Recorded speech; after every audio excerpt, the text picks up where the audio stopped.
Hey, my name is Jay Hode again. Thank you so much for being here. Today is day number 7 of this 7-day guitar challenge, and we have covered, my gosh, so much content. This has been awesome. Today, I want to show you a little bit about improvisation. I specialize in teaching improvisation and songwriting. So even though you're only 7 days into learning the guitar already, I like to get into how to create lead guitar parts and how to be a lead guitarist. And the way I teach it is super easy, super expansive, and just so much fun. Can't wait to show it to you. If you like what I do, please like this video and subscribe to my channel, and feel free to check out my website jhode.org and see all the amazing courses I have there for sound healing and medicine drum and didgeridoo and all the other amazing instruments I teach. Okay, let's go. So a few lessons back we learned the beginning of the 12-bar blues, right, which was this cool little riff we did, and it was with the first finger there on the 2nd fret of the A string twice, and then to the 3rd finger on the 4th fret, and just repeating again with the right hand there. We were on the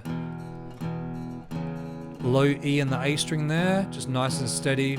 Had the hand on the pivot, digging into the guitar and all the things we've already spoken about. So today we're going to learn a cool scale. This scale is called the blues scale, and I would literally say that probably 50% of the coolest guitar solos you've ever heard in your life are made up from this selection of notes and this pattern. Not only guitar solos, but vocal melodies, songs, riffs, little parts of songs that you love and iconic riffs that you know, all from this one pattern, and that just blows me away. This is the easiest way to begin to learn to improvise. This selection of notes sounds amazing, and I can't wait to show it to you. Check it out. What I'm going to ask you to do is to put your first finger on the 7th fret of the A string. So you might need to count that up from the beginning there. So we're on the A string, that 2nd string. We're going to go 1, 2, 3, 4, 5, 6, 7. That's where we're starting there. And you've also got the dot on that 7th fret there. That's a bit of a guide to help you. So with your right hand on the pivot, if you can put your hand on the pivot and play that note. So again, I've got my first finger right there on that 7th fret. My right hand, I'm playing that A string. If it sounds a bit weird, make sure your guitar's in tune, make sure your thumb's in the position it should be, and all the other fingers, etc. Make sure the finger's right up to the fret. What we're going to do, after you play that note with your first finger, I'm going to ask you to put your pinky up there on the 10th fret of the A string. Okay, so on that same string, we're going to put the pinky there up on the 10th fret.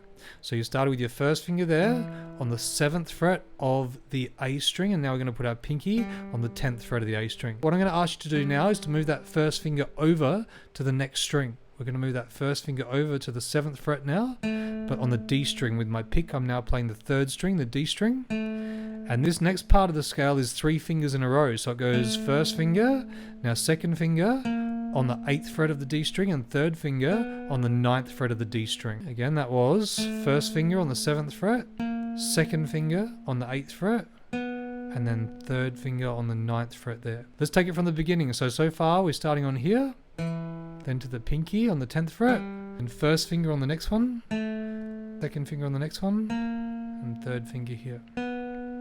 The last bit of the scale goes with the first finger to the next string, to the G string now, and then 3rd finger on the 9th fret of the G string. That's it. Okay, those last 2 notes, first finger on the 7th fret, then up to the 9th fret. So I'm going to go from the beginning of the scale. So back to the 7th fret on the A string with me. Now with the pinky, we're going to go up to the 10th fret. Now on the next string, first finger, 2nd finger, and 3rd finger. Then we're going to go to the next string, the first finger, and the 3rd finger. Now you can see the pattern for that. That might be really difficult for some people.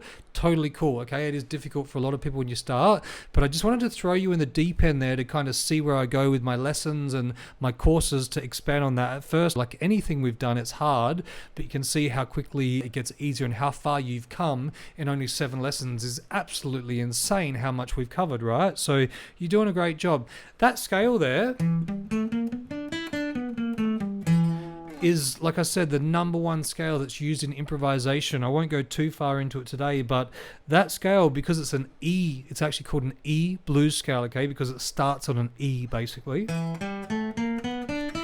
Again, I won't go into too much detail, but it fits, of course, an E blues scale would actually fit over an E chord. It's quite a durable scale, so it kind of fits over an E chord, kind of fits over an E minor, E7, and all the different variations of E. It's pretty cool. So that means if you're sitting by the campfire and someone's playing an E chord, and that's all they know how to do, guess what you can do? You can come along with your E blues scale and make up some really cool stuff over the top, right? Check this out. So if someone's playing that E, over the top of that, this E blues scale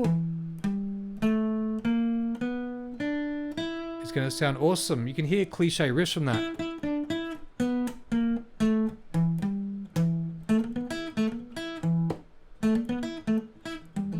And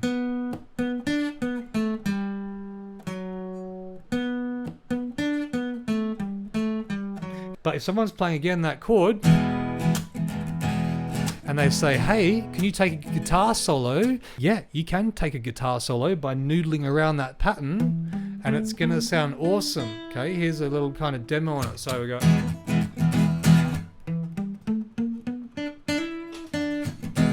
That's me just playing that scale.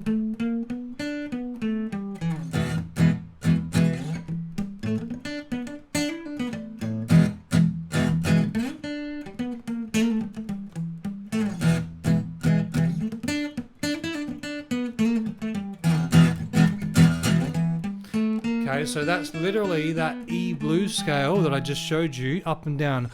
Obviously you got to get a bit better at it, and rhythm is the key. It's crazy how important rhythm is, and I'm just kind of, you know, noodling around. It's just a little bit of fun, but you can kind of hear the rhythm sounds pretty awesome straight away, and rhythm is the key. I can actually play all the wrong notes with awesome rhythm and convince you that I'm awesome. But if I play all the right notes with bad rhythm, man, it just sounds terrible. It just doesn't work, okay? So rhythm is the key.